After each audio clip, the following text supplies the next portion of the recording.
ഇന്ന് ലഹരി വിരുദ്ധ ദിനമാണ്. അപ്പൊ നമ്മൾക്ക് ഇന്നൊരു സ്പെഷ്യൽ ഗസ്റ്റ് വരുന്നുണ്ടെന്ന് അല്ലേ? കാരണം ഇന്ന് ഈ ഒരു സമീപകാലത്ത് നമ്മുടെ സമൂഹം ഏറ്റവും കൂടുതൽ ഫേസ് ചെയ്യുന്ന ഒരു പ്രോബ്ലം ആണ് ഈ ഡ്രഗ്സിന്റെ യൂസേജ് എന്ന് പറയുന്നത്. അത് ഇപ്പോ വലിയ ആള് പണ്ടൊക്കെ ഒരു ഏജ് കാറ്റഗറി ഒക്കെ നമ്മൾ പറയായിരുന്നു. ഇപ്പൊ അങ്ങനെ പോലും പറയാൻ നമുക്ക് പറ്റില്ല.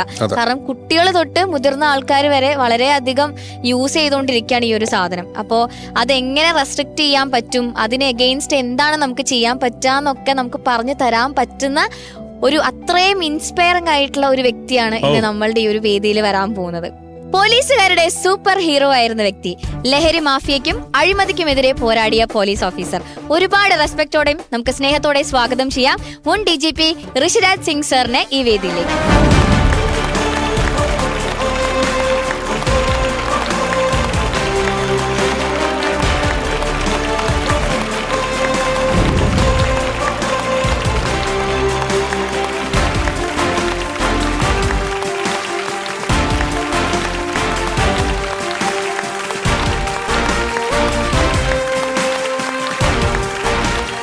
Sir, welcome to super star. ഇന്ന് ജൂൺ 26 ആന്റി ഡ്രഗ്സ് ഡേ ആണെന്ന് നമ്മളപ്പോൾ ആദ്യമേ ഇവിടെ സംസാരിച്ചുകൊണ്ടിരിക്കുകയായിരുന്നു ഈ ഒരു കാര്യത്തെ കുറിച്ചിട്ട്. അപ്പോൾ ഇതിനു വേണ്ടി ഏറ്റവും കൂടുതൽ പോരാടിയ ഒരാളാണ് സാറ്. ഈ ഒരു സമൂഹത്തിന് വേണ്ടിയിട്ട് സാറ് നമ്മുടെ കേരളത്തിൽ ഒരുപാട് കേസസ് ഇതിനെ എഗെയിൻസ്റ്റ് കൊണ്ടുവന്നിട്ടുള്ള ഒരാളാണ് സാറ്. എങ്ങനെയാണ് സാർ, ഇപ്പോൾ ഞാൻ ആദ്യമേ ഇവരോടൊക്കെ പറയായിരുന്നു, നമുക്ക് ഒരു ടൈമിലൊക്കെ ഒരു ഏജ് കാറ്റഗറി ഉണ്ടായിരുന്നു. പക്ഷെ ഇന്ന് നമുക്കൊരു ഏജ് കാറ്റഗറി ഇല്ല. സ്കൂളിൽ പഠിക്കുന്ന കുട്ടികൾ മുതൽ മുതിർന്ന ആളുകൾ വരെ ഇന്ന് വളരെയധികം യൂസ് ചെയ്തുകൊണ്ടിരിക്കുകയാണ് ഡ്രഗ്സ് ഒക്കെ. അപ്പൊ നമുക്ക് എങ്ങനെയാണ് ഇതിന് എഗെയിൻസ്റ്റ്, ഇപ്പൊ നമ്മുടെ കുട്ടികൾ എന്നൊക്കെ പറഞ്ഞാൽ അടുത്ത ജനറേഷനാണ് ഇവർ വരാൻ പോകുന്നത്. അപ്പോൾ നമുക്ക് എങ്ങനെയാണ് ഇതിന് എഗെയിൻസ്റ്റ് നമുക്ക് എന്താണ് ചെയ്യാൻ പറ്റുക, ഒരു അടുത്ത ജനറേഷന്റെ ഒരു സേഫ്റ്റി എന്നൊക്കെ പറയുന്നത്? ഉടനെ പറഞ്ഞാണെങ്കിൽ രണ്ട് കാര്യങ്ങൾ നമുക്ക് ചെയ്താൽ ഈ പ്രശ്നങ്ങൾ നമുക്ക് ഒരു 50% താഴത്തിലേക്ക് കൊണ്ടുവരാൻ പറ്റും.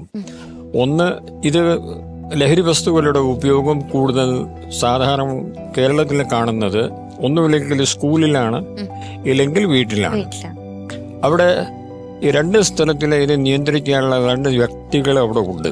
ഒന്ന് സ്കൂളാണെങ്കിൽ ടീച്ചർ, വീടാണെങ്കിൽ അമ്മ. ടീച്ചറെ ഇത് നിയന്ത്രിക്കാനുള്ള അവർക്ക് കഴിവുമുണ്ട്, അവർക്ക് ചെയ്യാനുള്ള താല്പര്യവും ഉണ്ട്. പക്ഷെ അവരോട് നമ്മൾ മുഴുവൻ സ്വാതന്ത്ര്യം കൊടുത്താൽ മാത്രമേ അവർക്ക് ഇത് ചെയ്യാൻ പറ്റുള്ളൂ. ഒന്ന്. വീട്ടിലാണെങ്കിൽ അമ്മമാർക്ക് അവരുടെ കുട്ടി ഇത് കഴിക്കുന്നുണ്ട്, അത് അങ്ങനെയാണെങ്കിൽ നമ്മൾ അത് പെട്ടെന്ന് ആ കാര്യം മനസ്സിലാക്കാൻ കഴിയും. സാധാരണ നമ്മൾ കാണുന്നത് ഒരു പോലീസ് ഓഫീസറായിട്ട് അവർ നാട്ടുകാരെന്ന് പറയും, അയൽവാസികാർ എന്ന് പറയും, ബന്ധുക്കൾ എന്ന് പറയും, പറഞ്ഞിട്ട് ഭയന്ന് അപ്പുറത്തെ എൻ്റെ മകനിൻ്റെ പേര്, എൻ്റെ മകളുടെ പേര് ചീത്താവുമല്ലോ, അപ്പോൾ അവിടെ പറയാതെ ഇരിക്കുമ്പോൾ കുട്ടിക്ക് ഗുണമൊന്നുമില്ല. കുട്ടീൻ്റെ അവസ്ഥ വഷളായിക്കൊണ്ടിരിക്കുന്നു. കുട്ടി പിന്നെ അതിന് ഒരു അവസാനത്ത് ഒന്നും ചെയ്യാൻ പറ്റാത്ത അവസ്ഥയിൽ എത്തുന്നു. അല്ല സാർ, ഇപ്പൊ നമ്മൾ റീസെന്റ് ആയിട്ട് കേൾക്കുന്ന കേസസിൽ പോലും ഈ അമ്മ, ഇപ്പൊ ഈ അടുത്ത് ഒരു അമ്മയുടെ മകൻ ആൾ അറസ്റ്റിലായി. പക്ഷെ ആ അമ്മ പിന്നീട് പറയുന്നത്, വന്നു കഴിഞ്ഞാൽ ചിലപ്പോൾ എന്നെ കൊന്നു കളയുന്നുള്ള ഒരു പേടിയിലാണ് ഒരമ്മ വരെ ഇരിക്കുന്നത്. കാരണം അവർക്ക് പോലും അതിന് എഗെയിൻസ്റ്റ് സംസാരിക്കാൻ പറ്റുന്നില്ല. അമ്മമാർക്ക് പോലും കുട്ടികളോട് പോലും സംസാരിക്കാൻ പറ്റാത്തൊരു രീതിയിലാണ് ഇപ്പൊ പോയിക്കൊണ്ടിരിക്കുന്നത്. അമ്മമാരുടെ ആ ഭയം ആ അമ്മ പറയുന്നേ ഉള്ളൂ. 10 അമ്മമാരെ കഴിഞ്ഞ 11 മാസത്തിൽ 9 ആൺകുട്ടികൾ, ഒരു പെൺകുട്ടി അമ്മമാരെ കൊന്നു കഴിഞ്ഞു. പത്രത്തിൽ നമ്മൾ വായിച്ച നമ്മുടെ ന്യൂസാണ്. ആ സാഹചര്യം എങ്ങനെ വന്നു? ആ സാഹചര്യം വന്നത് അവർ കുറച്ച് വൈകി. ഇതിന് 5 അവസ്ഥകളുണ്ട്. ആദ്യത്തെ അവസ്ഥ, ഈ ലഹരി വസ്തു ഉപയോഗത്തിന്റെ 5 അവസ്ഥ നമ്മൾ മനസ്സിലാക്കണം. ഒന്ന്, അറിഞ്ഞുകൊണ്ടോ അറിയാതെ കൊണ്ടോ ഇത് കഴിച്ചു. ചിലപ്പോൾ ഒരു നമ്മുടെ ബർത്ത്ഡേ പാർട്ടിയില്, ഇല്ലെങ്കിൽ നമ്മുടെ ഒരു സ്കൂൾ ടൂറിലോ ഒക്കെ കഴിച്ചുനെ ഇരിക്കട്ടെ. ഒന്ന്, that is stage number 1. Stage number 2, ഇഷ്ടപ്പെട്ടു, ഇതിലാ ടേസ്റ്റ് എനിക്ക് ഇഷ്ടപ്പെടുന്നു. സ്റ്റേജ് നമ്പർ 3, എല്ലാ ദിവസം വേണം.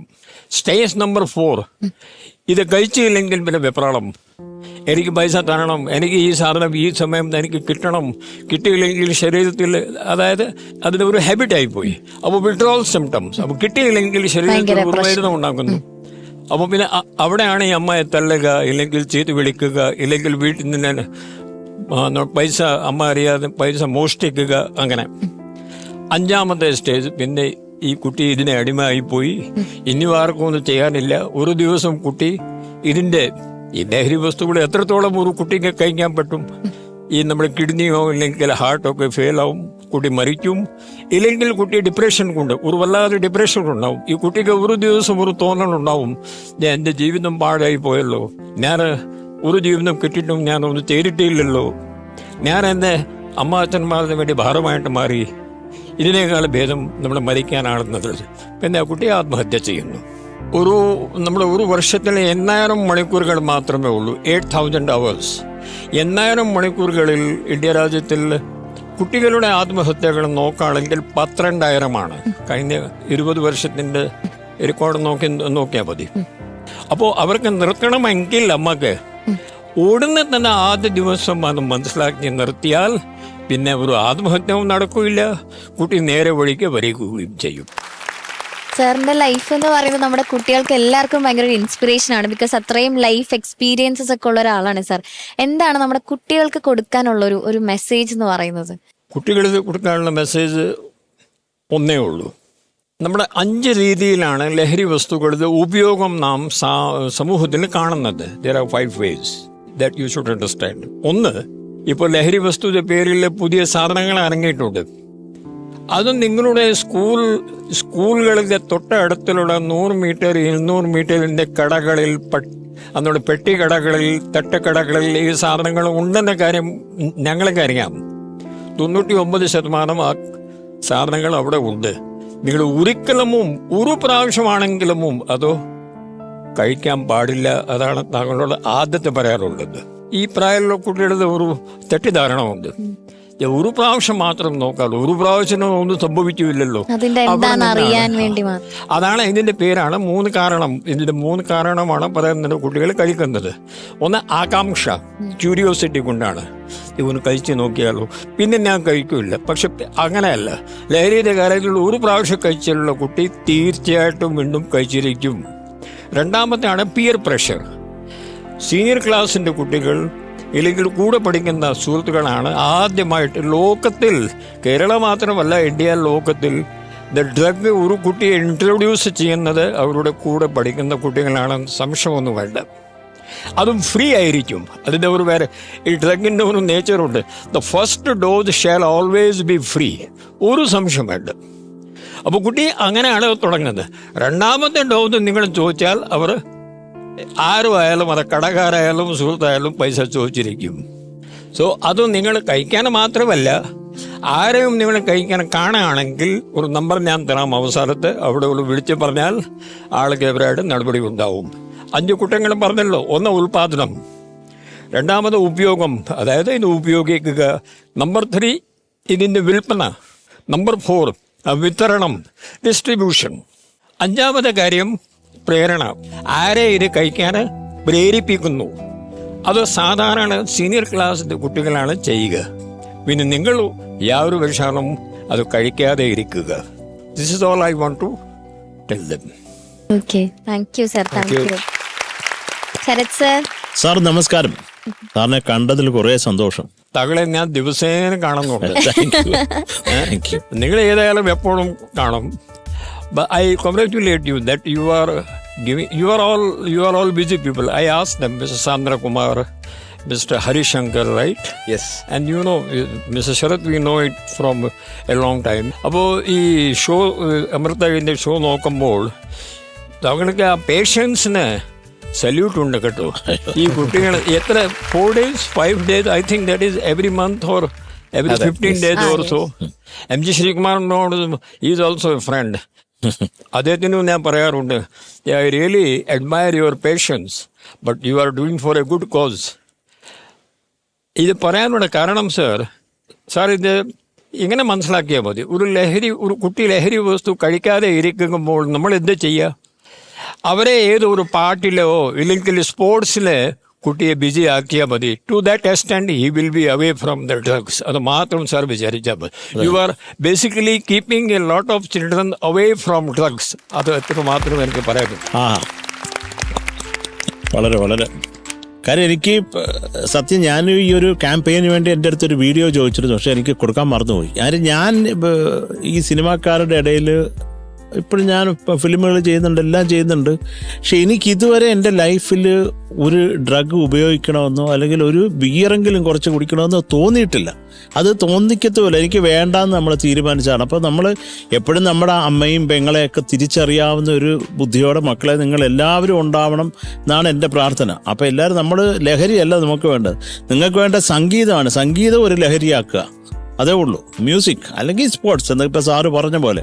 ഈ സാർമാർ ലഹരി വസ്തുക്കൾ ഉപയോഗിക്കില്ലാതെ കാരണം മനസ്സിലായോ? സാർമാർ ലഹരി ഉപയോഗിക്കുന്നുണ്ട്. സംഗീതം ഒരു ലഹരിയാണ്. ഈ കഴിക്കലുള്ള സാധനങ്ങൾ മാത്രം ലഹരിയായിട്ട് പറയാൻ പാടില്ല. Intoxication can be in various vase. Music ഒരു ലഹരിയാണ്.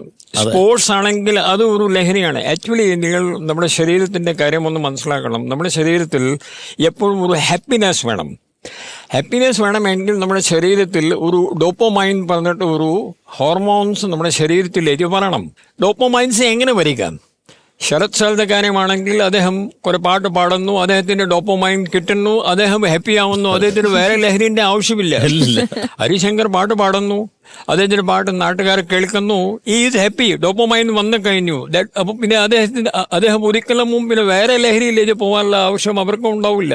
സെയിം ഷാൻ റഹ്മാനുമായി ഞാൻ ഒന്ന് രണ്ട് വേദിയിൽ ഞാൻ വന്നിട്ട് നിങ്ങളുടെ തൊപ്പിയാണ് പ്രശ്നം ഉണ്ടാക്കുന്നത്. എനിക്ക് ആൾ മനസ്സിലായില്ല. ഷാൻ റഹ്മാനെ അറിയാത്ത ഇവിടെ ആരുമില്ല. എത്രയോ സിനിമയിൽ അദ്ദേഹം മ്യൂസിക് കൊടുത്തിട്ടുണ്ട്. അതുപോലെ എനിക്ക് ഓർമ്മയുണ്ട്, ഞാൻ സാറിനെ ലാസ്റ്റ് കാണുന്നത് ട്രിവാൻഡ്രത്ത് വെച്ചിട്ടാണ്. അന്ന് ഏതോ ഒരു പ്രോഗ്രാമിന് സാറായിരുന്നു ഗസ്റ്റ്. അപ്പം സാർ അന്ന് പാടി. ചോദിക്കാൻ പറ്റും. എനിക്ക് തോന്നുന്നു സാറ് പാടിയത് പഠിച്ചിട്ടുണ്ട് ഉറപ്പായിട്ടും മാണിക്യ വീണയാണോ അതോ ഏതോ ഒരു പാട്ടായിരുന്നു, അല്ലിയാമ്പൽ, ഇതിൽ ഏതോ ഒരു പാട്ടായിരുന്നു സാറ് പാടിയത്. ഭയങ്കര അപ്രീസിയേഷൻ ആയിരുന്നു. വെച്ചാൽ ആരും എക്സ്പെക്ട് ചെയ്തില്ല സാറിങ്ങനെ. സാർ ഇത്ര ഒരു കർക്കശ സംഭവം വെച്ചിട്ട് പാടുമ്പോഴേ നമുക്ക് ഞെട്ടിപ്പോവും. സാറിന്റെ പാട്ട് കേൾക്കണോ? നമുക്ക് എല്ലാവർക്കും ഒരാഗ്രഹമുണ്ട്. ചന്ദനലേപ്പ് സുഗന്ധം ചൂടിയതാരോ കാട്ടോ കാമിനിയോ. ചന്ദനലേപ്പ് സുഗന്ധം ചൂടിയതാരോ കാട്ടോ കാമിനിയോ.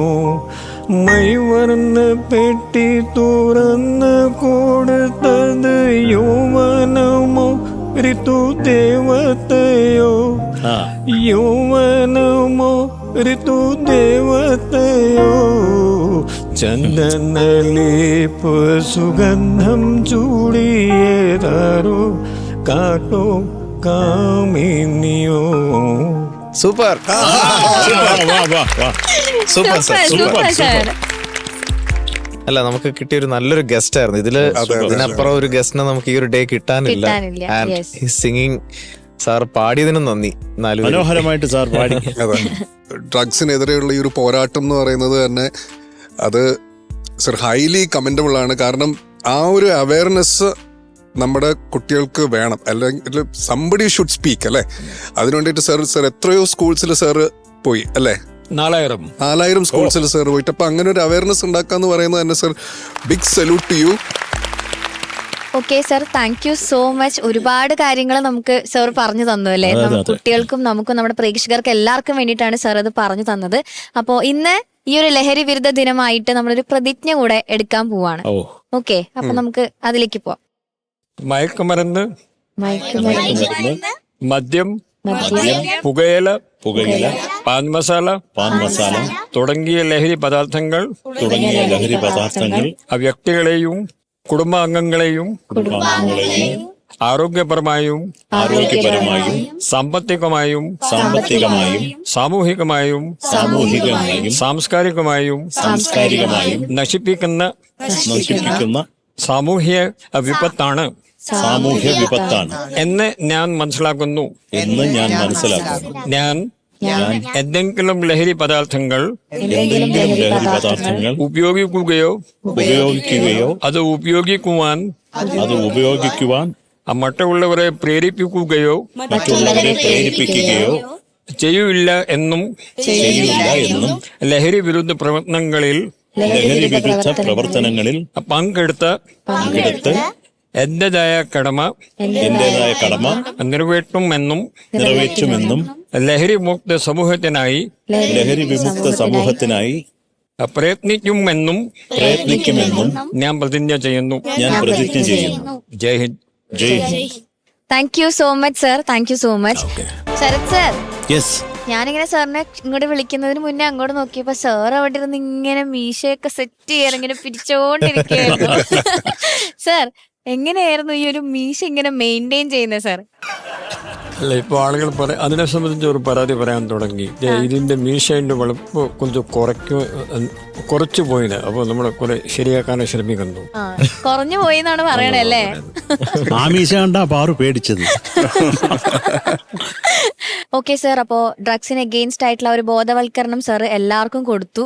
അപ്പോ കേട്ട പേരൻസ് അതുപോലെ ടീച്ചേഴ്സ് എല്ലാവരും സാർ പറഞ്ഞത് കേൾക്കുക. നമ്മൾ അതിന് അഗെയിൻസ്റ്റ് എന്ത് ചെയ്യാൻ പറ്റുമോ അതൊക്കെ നമ്മൾ ചെയ്തു കൊടുക്കുക. Say no to drugs, instead say yes to life, അല്ലേ സാർ? ഓക്കെ, അപ്പൊ എന്തായാലും സാർ പോകുന്നതിന് മുന്നേ നമ്മളുടെ ഒരു സ്നേഹം സാറിന് കൊടുക്കണം, ഒരു മൊമെന്റ്. അപ്പൊ അതിനു വേണ്ടി ഷാനിക്ക, ശരത് സാർ, ഹരിച്ചേട്ടാ ഒന്ന് സ്റ്റേജിലേക്ക്. സന്തോഷത്തോടെ വരാം.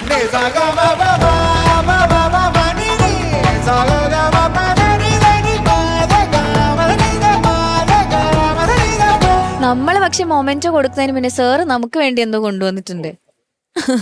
ഇതിൽ നമ്മൾ കുട്ടികൾ എന്തുകൊണ്ട് ലഹരി വസ്തുക്കൾ കഴിക്കുന്നു, എങ്ങനെ അവരെ ലഹരികളിൽ നിന്ന് നമ്മളെ പിന്തിരിപ്പിക്കാൻ പറ്റും, അതിനെ സംബന്ധിച്ച് എഴുതിയ പുസ്തകമാണ്. അത് നമ്മുടെ മലയാളത്തിൽ അത് വൈകും മുമ്പ് പേരിലാണ് ഞാൻ എഴുതിയത്. അതിന്റെ ഇംഗ്ലീഷ് വെർഷനാണ് before it is too late. അതോ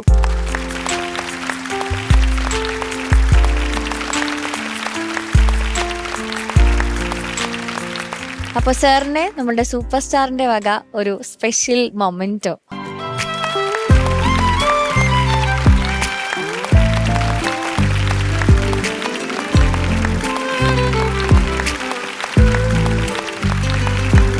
Ni pa maga